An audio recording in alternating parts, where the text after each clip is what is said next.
Para concluir con esta temática de la distinción entre la usía primera y la usía segunda,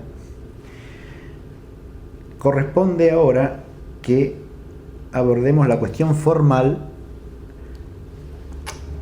de cuál es el tipo de distinción que se da entre una y otra. Empecemos por acotar la cuestión. Cuando hablamos de la naturaleza común o usía segunda, recordemos que estamos aludiendo a algo que se da de distintos modos. Cuando nosotros decimos que hay universal, post-REM, in-RE y ante-REM, recordemos que ahí el universal lo estamos diciendo analógicamente, porque cuando hablamos del universal post-REM estamos hablando de lo que podemos llamar el universal abstracto, o de otra manera, la naturaleza común como quiditas abstracta por la inteligencia humana.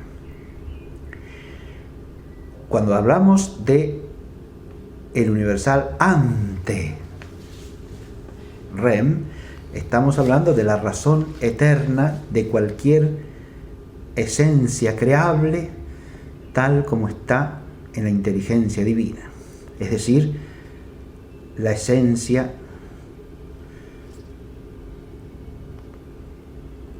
específica o genérica en cuanto participable. Y en cuanto creable.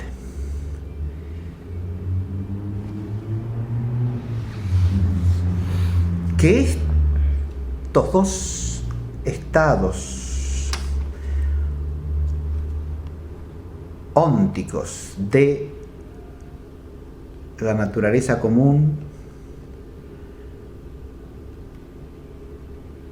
o de la usía segunda se distinguen realmente de la usía primera, no cabe dudarlo. O sea, eso no es cuestión, porque es manifiesto que la primera, o sea, la usía segunda en cuanto abstraída en la inteligencia humana, es el verbo mental como hábito de la inteligencia de un hombre. Mientras que la otra, la razón eterna, es la inteligencia divina misma en cuanto contiene todo lo creable.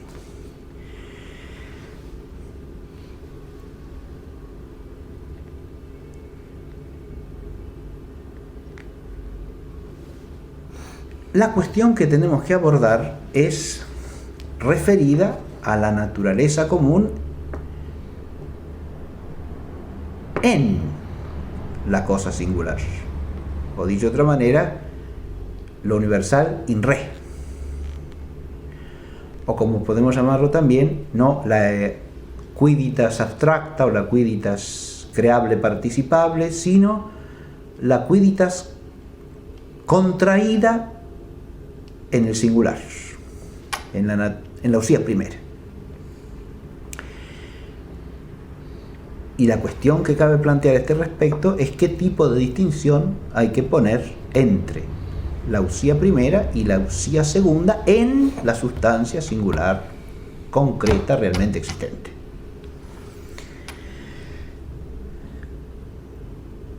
He usado una expresión que conviene aclarar. He dicho la quiditas contraída en el singular. Es una expresión común en la tradición escolástica que viene a significar ¿qué cosa?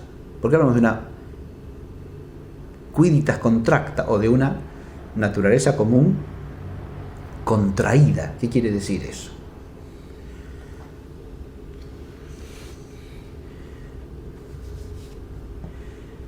Esa es una expresión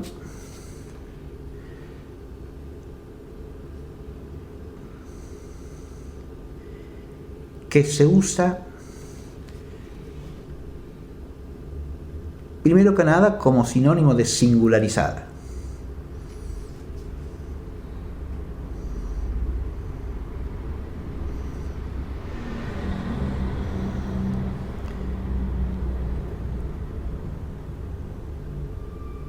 No sinónimo en sentido riguroso o estricto, porque puede haber contracciones anteriores. Así se dice, por ejemplo, que la especie contrae el género. Y por ahí empezamos a entender que el contraer quiere decir llevar lo más general a un grado mayor de especificación, de precisión, de determinación.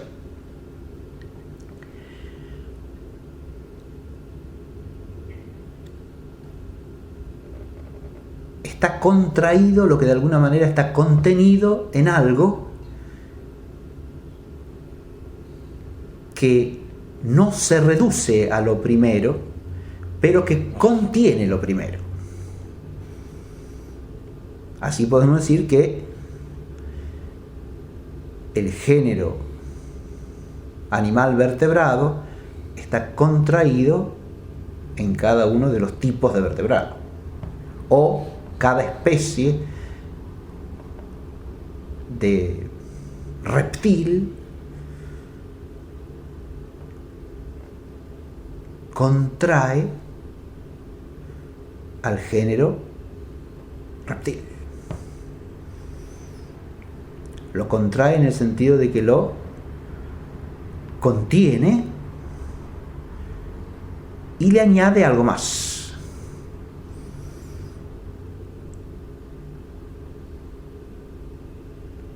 La expresión contraer puede connotar fácilmente en nuestra mente, según su uso vulgar, que algo sea chic, ¿no? Y una de las razones por las que se usa en el vocabulario ontológico y lógico esa expresión es precisamente en cuanto que cuando pasamos del género a la especie parece que hay una contracción, es decir, estamos reduciendo el alcance del concepto si estamos en el plano lógico, o del tipo de ser si estamos en el plano ontológico.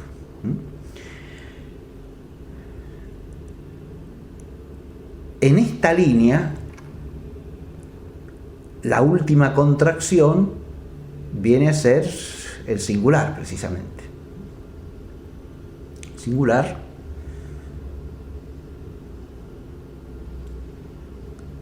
es la última precisión, la última particularización, pormenorización de cualquier determinación esencial. Cuando decimos que la naturaleza común está contraída en el singular, queremos decir entonces que está contenida de algún modo, si no ese singular no sería de tal naturaleza. Si la naturaleza común, ser hombre, no estuviese en Pedro, Pedro no sería un hombre. Pero claro, está como, así como la inteligencia humana por vía de abstracción conceptual está universalizada, en Pedro la naturaleza como un hombre está singularizada o contraída al singular. Esa sería la significación básica de la expresión. he entrado por esta línea de la expresión para que se advierta que acá tenemos una cuestión muy importante.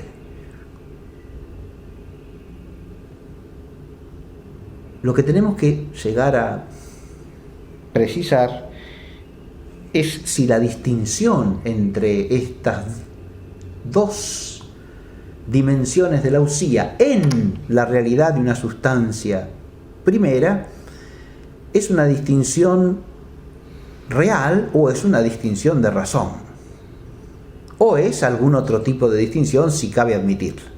Esto ya llevaría al problema de los tipos de distinción. Respecto a eso hago una breve apostilla, pero no voy a desarrollar el problema ahora, ¿no? Recordemos que se distinguen básicamente dos tipos de distinción: la distinción real y la distinción de razón. Y decimos que hay distinción real no solo entre cosa y cosa, sino también entre aspectos de una misma cosa que en la realidad son algo de hecho distinto, porque ninguno de esos dos aspectos o ninguna de esas dos entidades pone la otra, aunque se compongan entre sí. Una de ninguna manera incluye la otra en su realidad o en su entidad propia. Y entonces decimos que se distinguen realmente. La distinción real, insisto, no implica que sean dos realidades separables absolutamente, sino solamente habría distinción real entre cosas distintas o entre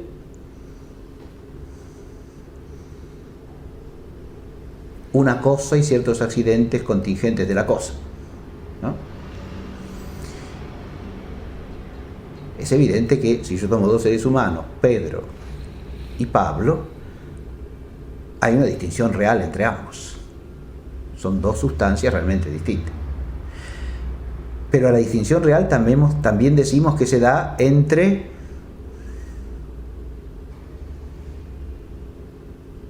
el ser sujeto sustancial y el ser accidente en Pedro.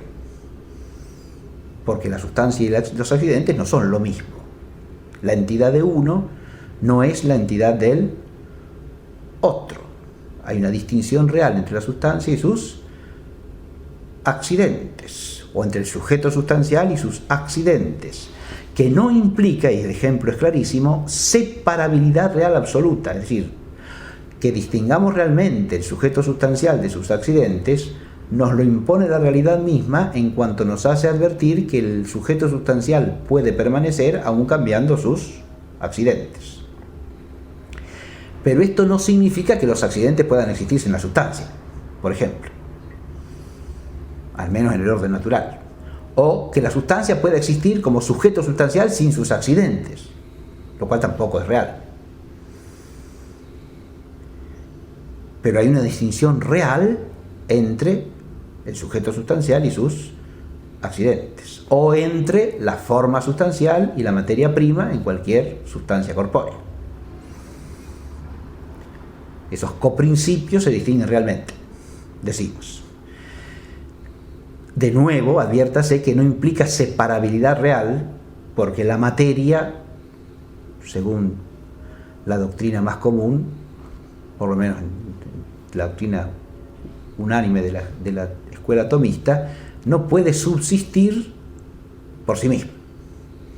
Solamente tiene existencia real y subsistencia en una sustancia corpórea, es decir, compuesta con la forma.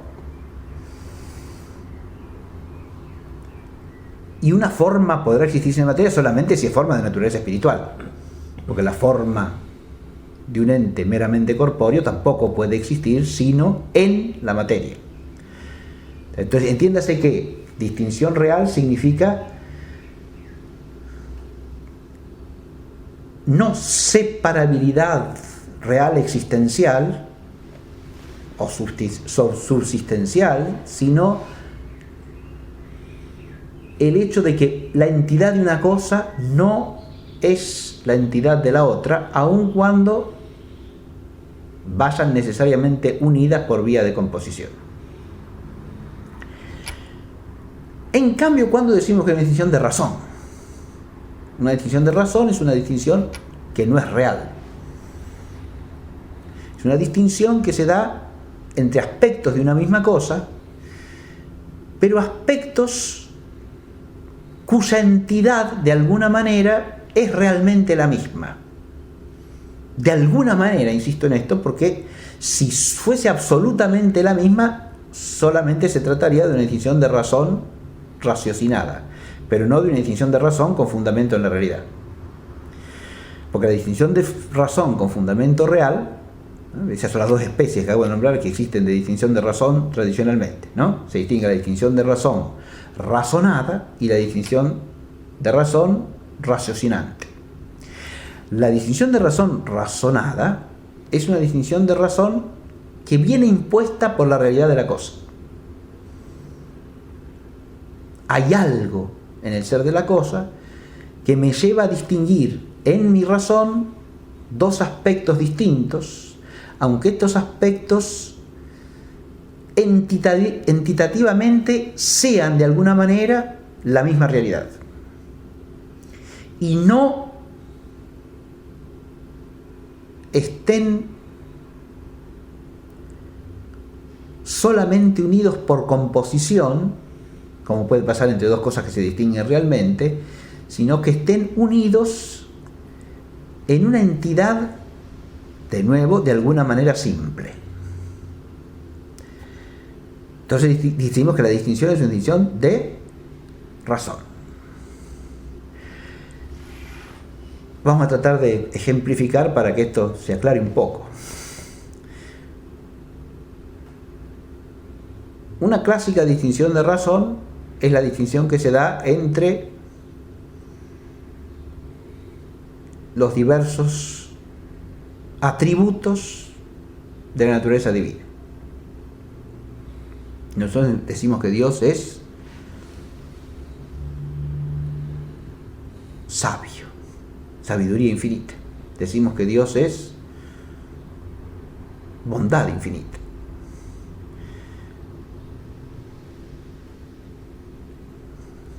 Nosotros sabemos con toda claridad que en nosotros, seres humanos, la sabiduría y la bondad se pueden distinguir realmente.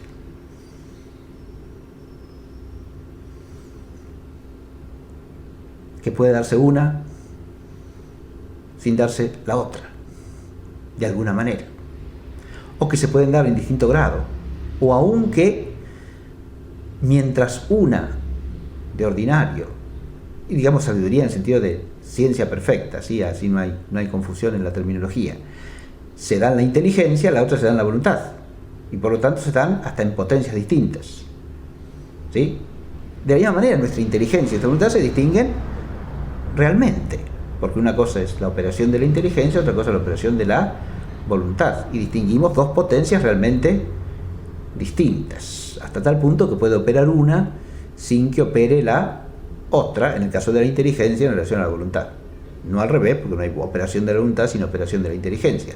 Pero aún siendo necesaria cierta operación de la inteligencia para que llegue a haber acto de la voluntad, el acto de la voluntad se distingue realmente del acto de la inteligencia. No es el mismo acto. Por una sencilla razón, que en nosotros se distingue realmente el conocer del querer. No son lo mismo. Son dos operaciones realmente distintas. Ahora, si hablamos de atribuir estas razones como simples perfecciones a Dios en grado eminentísimamente perfecto, se nos impone advertir que en Dios no pueden ser sino una misma y única realidad, porque no cabe que compongan de ninguna manera.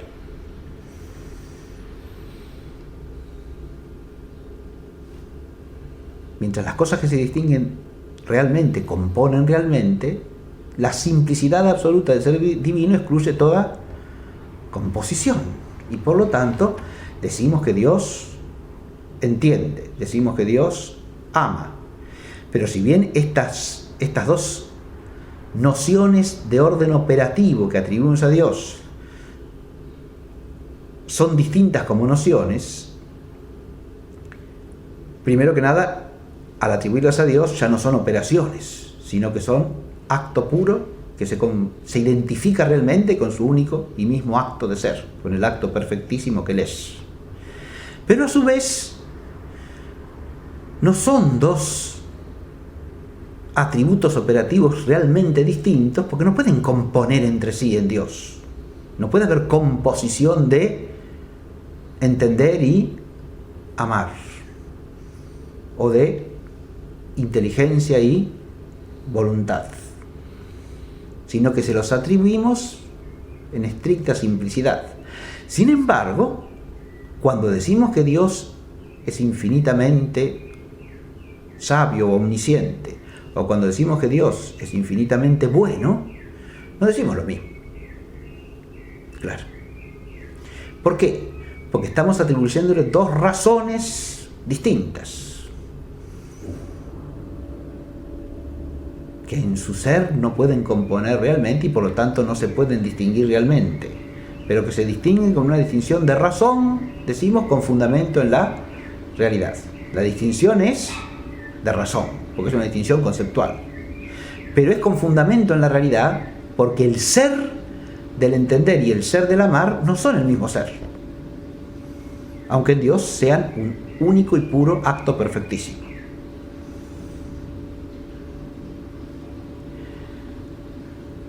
Adviértase que esta cuestión de las distinciones es una cuestión que se maneja muy habitualmente, pero que es ardua desde el punto de vista de la inteligencia y que tiene que ser siempre reflexionada con precisión para ajustar la inteligencia a la realidad.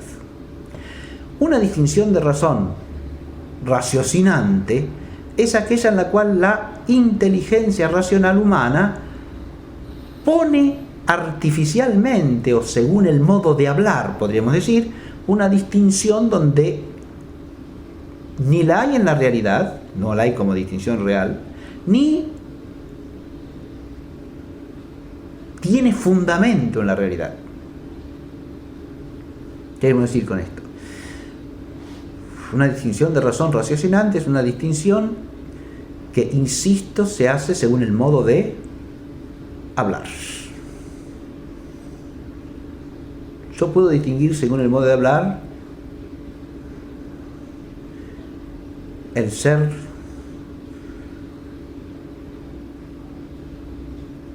triángulo del ser trilátero, pero no puedo distinguirlos con fundamento en la realidad, porque son lo mismo.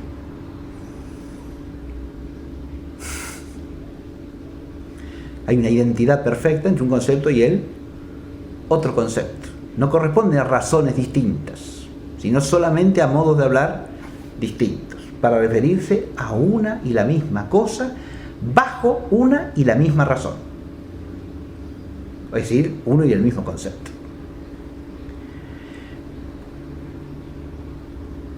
Digamos que la distinción de razón raciocinante solamente pone un modo de hablar o un enfoque distinto en algo que es idéntico,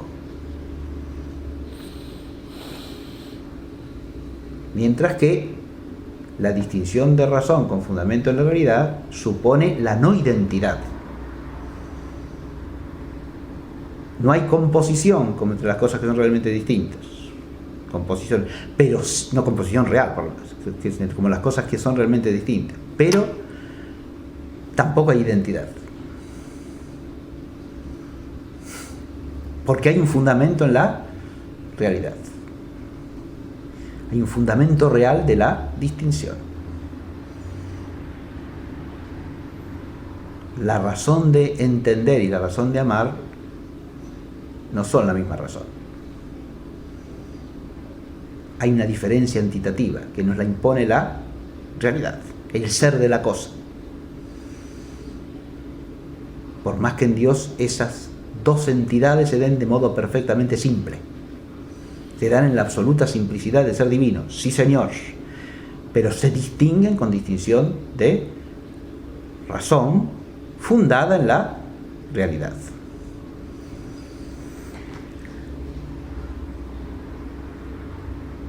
Hay quienes admiten una distinción intermedia entre la distinción de razón y la distinción real.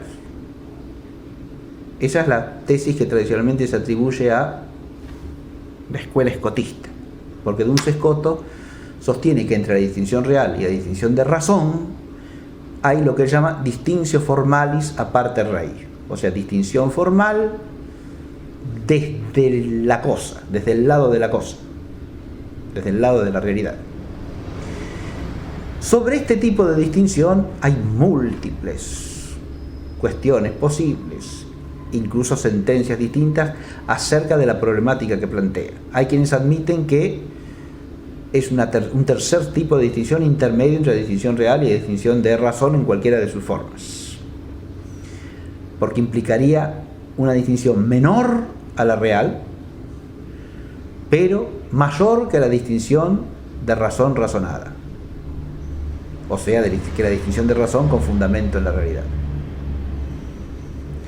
Hay otros, en cambio, incluso notables escotistas, que sostienen que en rigor la distinctio formalis a parte rei coincide con la distinción de razón con fundamento en realidad. Es decir, básicamente lo mismo. Porque decir que uno distingue con distinción de razón dos cosas cuya entidad es de algún modo distinta, es decir que hay formalidades distintas o determinaciones distintas, formas distintas, formas en el sentido más abstracto posible, ¿no? No pensemos en la forma como coprincipio que compone con la materia, forma como determinación, ¿sí? Hay formalidades distintas que por la realidad vienen a imponernos una distinción, pero que no es una distinción real. No es una distinción real porque las cosas ni son cosas separables, ni son cosas que compongan con una composición real. Ahora, sea lo que sea de esto, lo dejamos por aquí sin resolver. Solamente quería señalar que el problema de las distinciones es un problema complejo, ¿no? A esto se añade, para complicarlo más, la opinión de Suárez, que sostiene que hay cierto tipo de distinción que no es ni la distinción real ni la distinción de razón, que llama distinción modal, pero que tampoco se identifica con la distinción Suárez, escotista, que llama distinctio formalis a parte rei. Bien, suficiente con esto. Ahora volvamos a nuestro tema. Lo que tenemos que entender es qué tipo de distinción se da entre la usía primera y la usía segunda en cuanto componen o se dan en una sustancia real singular.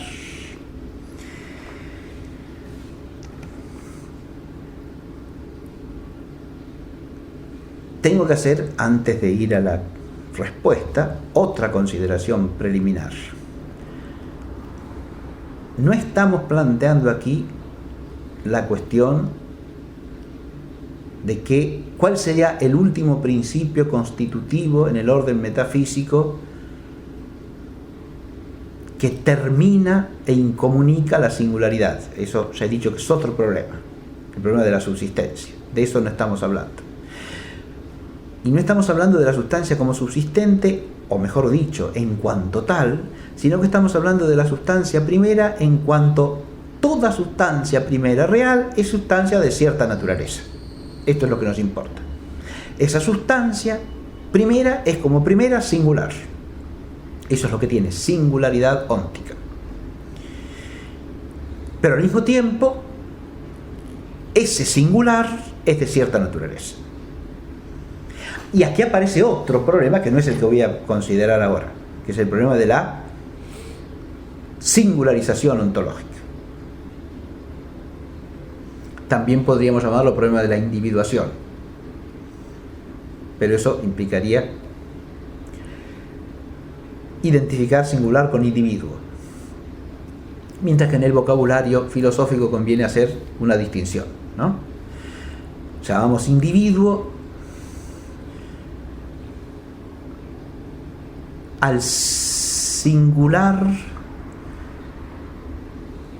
de una especie material en cuanto está materialmente individualizado.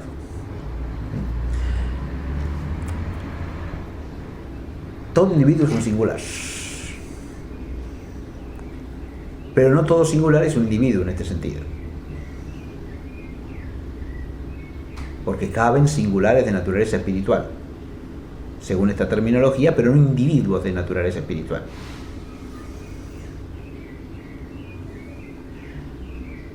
Si la individualidad la analogamos al orden físico y al orden metafísico, podemos tomar los dos términos como sinónimos, individuo y singular. Pero quizá para empezar conviene usar la distinción terminológica, tal como la impone, por ejemplo, el vocabulario de Santo Tomás, ¿no? Santo Tomás llama individuación solamente a la singularización física y atribuye esa individuación como a principio a la materia signata quantitate.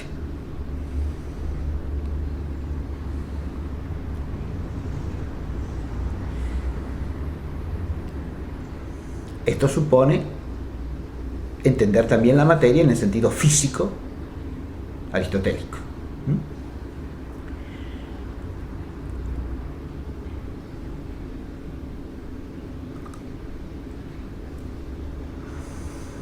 San Buenaventura, en cambio, utiliza como sinónimos individuo y singular y considera que el principio de individuación o singularización, sea en los seres corpóreos, sea en los seres incorpóreos, es la composición de la materia y la forma. Obviamente él habla allí de materia en el sentido de materia corpórea o espiritual, siguiendo el concepto de materia de San Agustín. Y por lo tanto, la materialidad no implica ser corpóreo, sino que es un principio metafísico de receptividad y de potencialidad de la forma o de la determinación constitutiva. Ahora, que se da en toda cosa creada. Es decir, viene a ser algo análogo a la composición de acto y potencia en todos los entes, según la metafísica de Santo Tomás.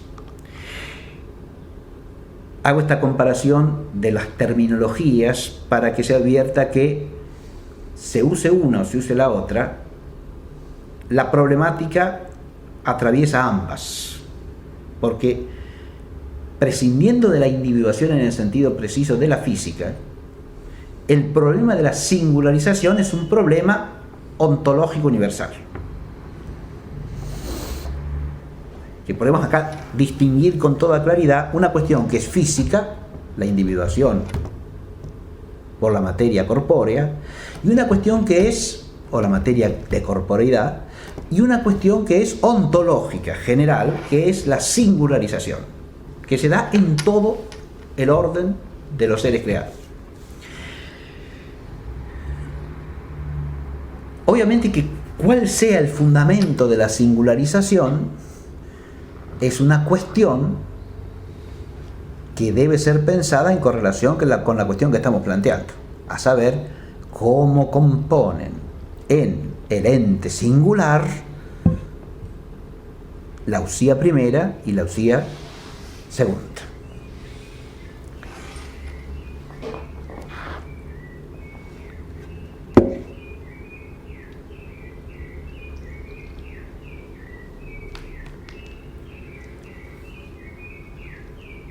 A este respecto, nosotros podríamos tomar como tesis claramente distintas la tesis que podemos llamar tomista y la tesis escotista, pero con la cautela que ya he hecho acerca de lo que pueda significar la distinción formal aparte raíz. ¿Por qué? La escuela tomista insiste en que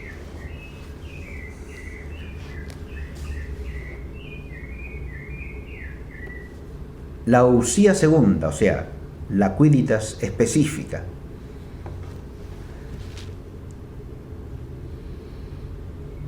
y la usía primera se distinguen en la realidad sustancial con una distinción de razón. Una distinción de razón con fundamento real, pero una distinción de razón.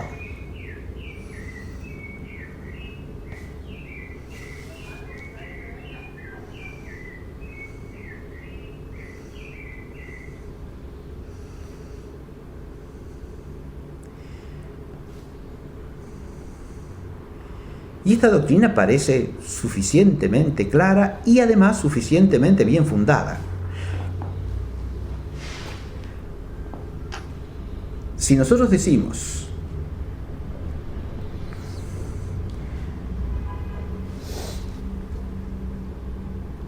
en Pedro, que es un ser humano, se da tanto el ser hombre como el ser este hombre, Pedro.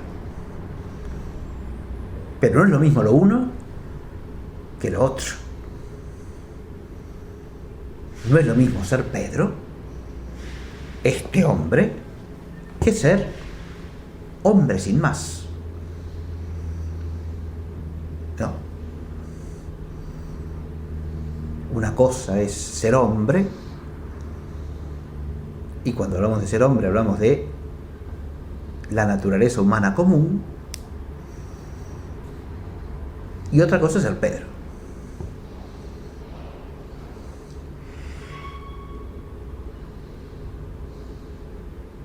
Que esto ha de distinguirse es tan claro que se puede ser hombre sin ser Pedro. Obviamente, claro. Sí. Pablo también es hombre, pero es otro hombre, no es Pedro.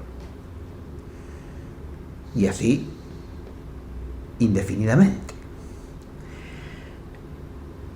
Pero ahora aclaro, no estamos hablando de la distinción que hay entre ser Pedro, ser Pablo y la razón de ser hombre como creable y participable.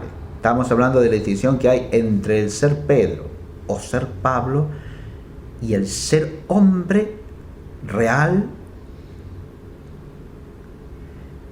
Pedro y Pablo.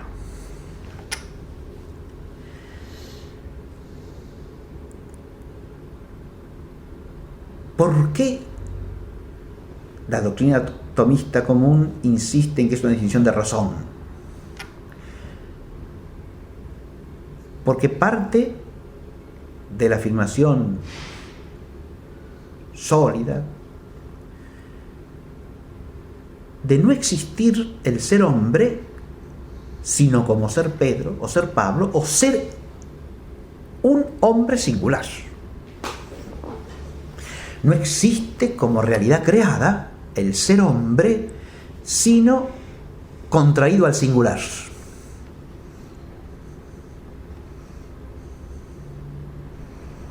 Y por lo tanto, toda usía humana real y subsistente, toda usía humana real y concreta, capaz de subsistir, para decirlo más precisa y finamente, es una usía singular. De modo que el ser hombre, sin más, el ser hombre no como universal ni como singular, sino como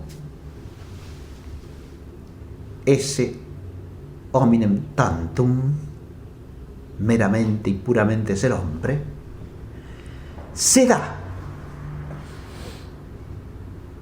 singularizado. Y en ese sentido es claramente inseparable de la singularidad de Pedro, o de la singularidad de Pablo, o de la singularidad de cualquier otro hombre habido o por haber.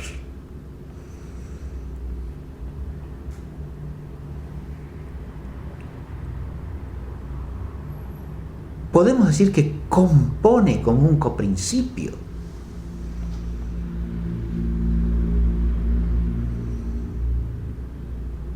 Como pasan con el ser acto y el ser potencia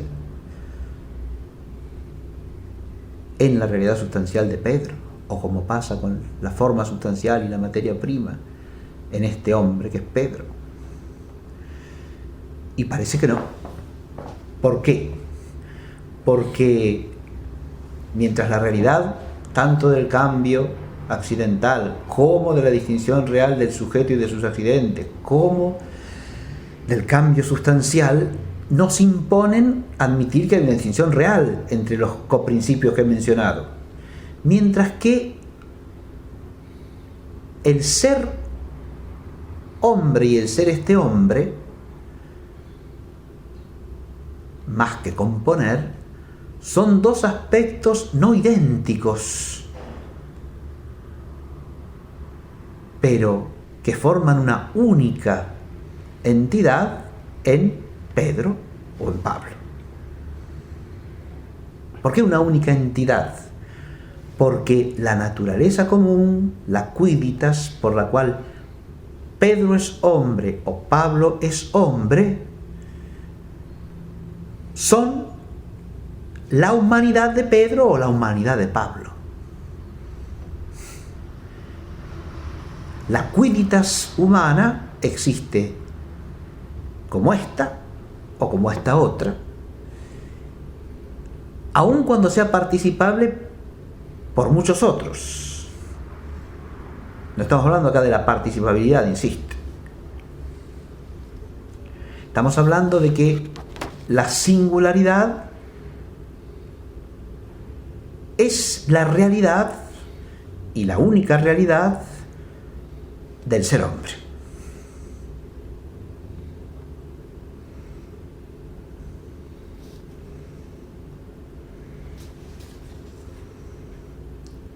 Esto, sin embargo, no implica una distinción de razón raciocinante, porque no hay identidad entre ser hombre y ser este hombre. Son dos cosas cuya razón es distinta.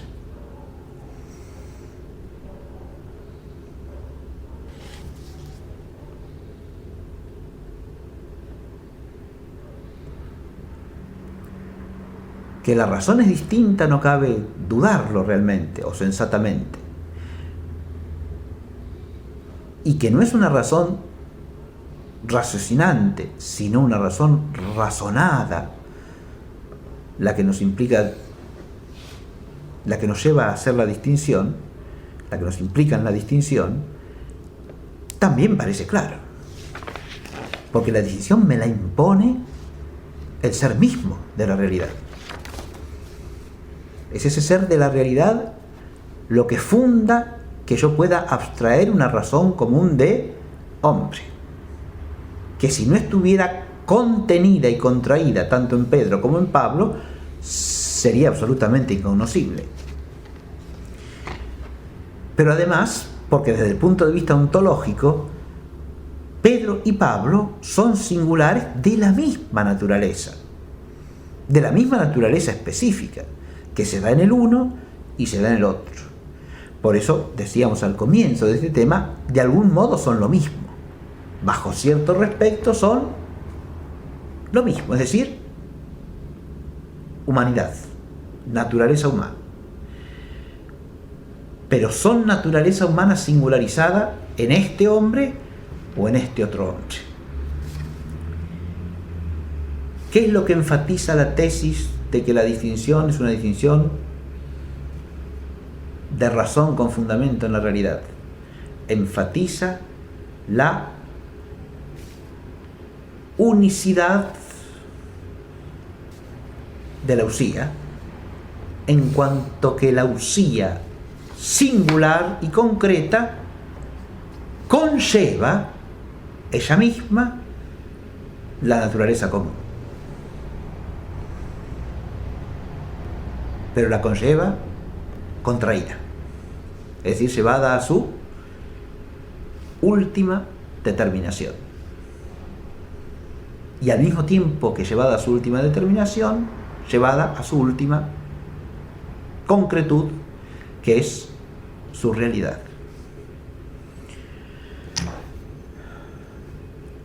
La tesis escotista, en cambio, sostiene que entre la natura communis y la eccheitas, por la cual esa naturaleza común es llevada a ser este hombre o este otro hombre, es una distinción formal aparte rei. O sea, entre la naturaleza común y la eccheitas habría, según la escuela escotista, una distinctio formalis aparte rei.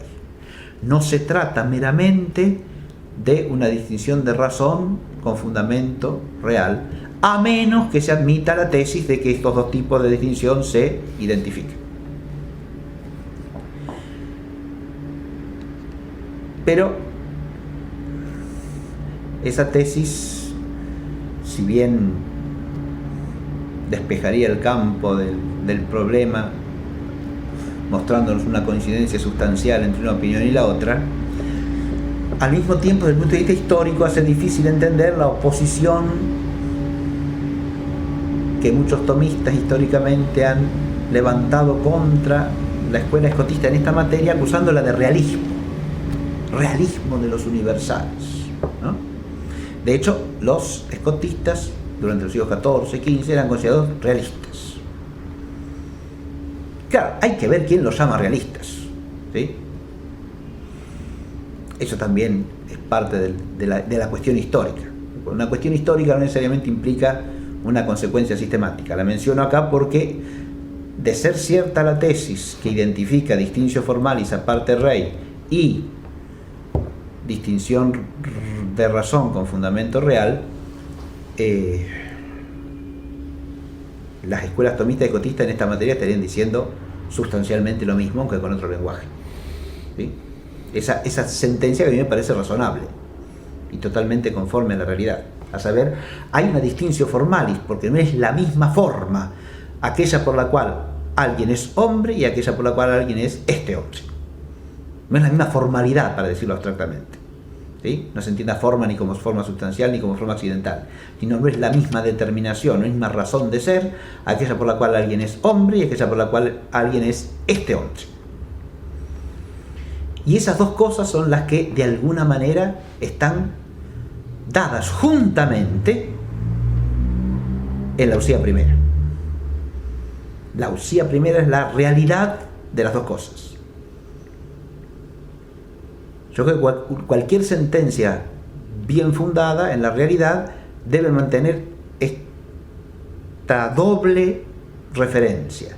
Primero, que la usía primera es la realidad de la usía segunda,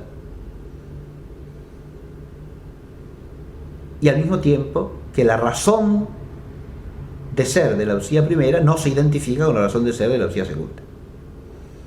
Se diga con una terminología, se diga con la otra. Si se dice esto, me parece que está bien.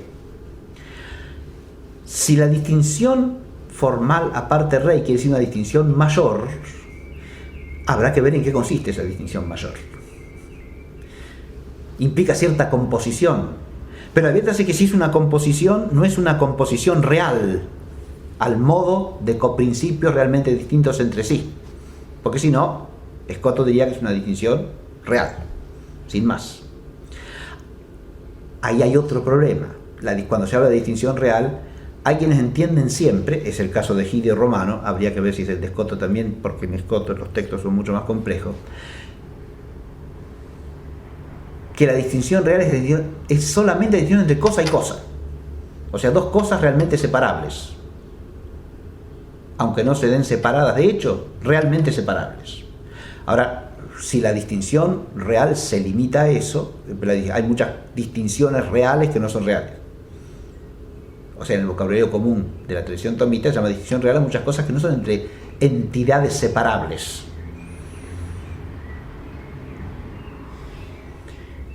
Si la distinción real es solamente entre cosas separables, entre cosa y cosa, como la que hay entre Pedro y Pablo, o entre esta mesa y el libro que está allá, entonces hay distinción real solamente cuando hay un ser sustancial y otro ser sustancial.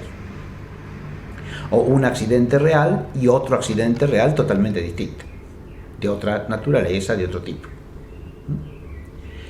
El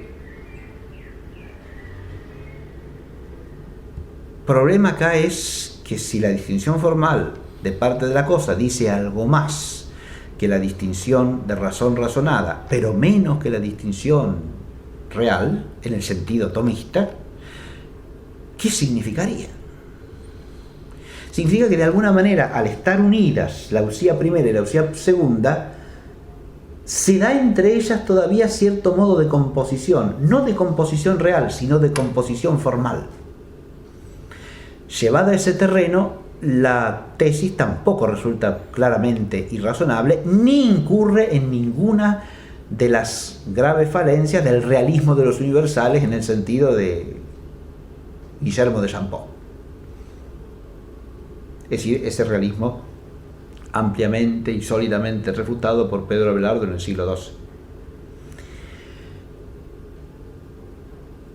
Si la acusación de realismo para los escotistas procede de los nominalistas, hay que ver si esa acusación no se puede extender también al auténtico tomista. Porque cuando el nominalista dice realista, quiere decir simplemente que se admite que hay una quiditas que es naturaleza común, cuando en realidad no hay más que individuos, en absoluto. Pero eso implica suprimir el horizonte metafísico y el horizonte nociológico del universal. Esa es la tesis nominalista. Para el nominalista no existe el problema, porque no hay más que usía primera, no existe la usía segunda. ¿Está claro? En la concepción nominalista la usía segunda no existe, no se da. Eso es una simplificación, diría yo, grosera de la realidad, y es algo incompatible con la realidad de las cosas y con la realidad de la inteligencia humana.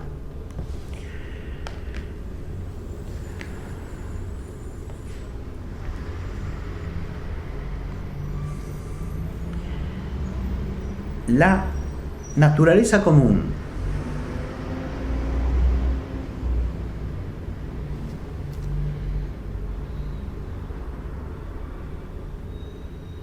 contraída en el singular implicaría pensar que la quiditas, el ser hombre, el ser pino, el ser hierro, se da siempre, toda entera, en cada singular de esa naturaleza.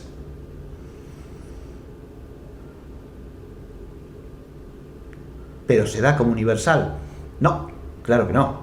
Se da como singularizada, que es la expresión que usa siempre la tradición tomista. Es decir, la naturaleza común, la quiditas rei, existe en el mundo real singularizada. Lo que tenemos es el ser hombre singularizado. En Pedro, en Pablo, en María, en Teresa. El ser hombre singularizado. Ese ser hombre singularizado es el todo sustancial, como lo llama Aristóteles, το σύνολον, el holon completo, en el orden del ser sustancial. Pero es un holon completo, ¿por qué? Porque en él se realiza cierta naturaleza común Y se realiza quiere decir que está últimamente singularizada y concretizada esa naturaleza común. Es decir, se da en se da en esta usía primera. Pero esta usía primera no sería usía, como ya habíamos dicho, si no fuese de una naturaleza común que es usía. O dicho de otra manera, si no fuese de una naturaleza sustancial. Este ente real es una usía primera, Pedro, porque Pedro concretiza, singulariza, realiza las tres cosas, ¿no? Concretiza, singulariza, realiza una quidditas a la que le compete ser en sí, es decir, ser hombre. El ser hombre no es así como una cosa distinta del ser Pedro, eso es evidente. No podemos hablar de una distinción real como de cosas separables. El ser hombre no está allí, tampoco pareciera, por composición real con ser Pedro, de manera que el ser hombre pudiese permanecer mutando el ser Pedro. No.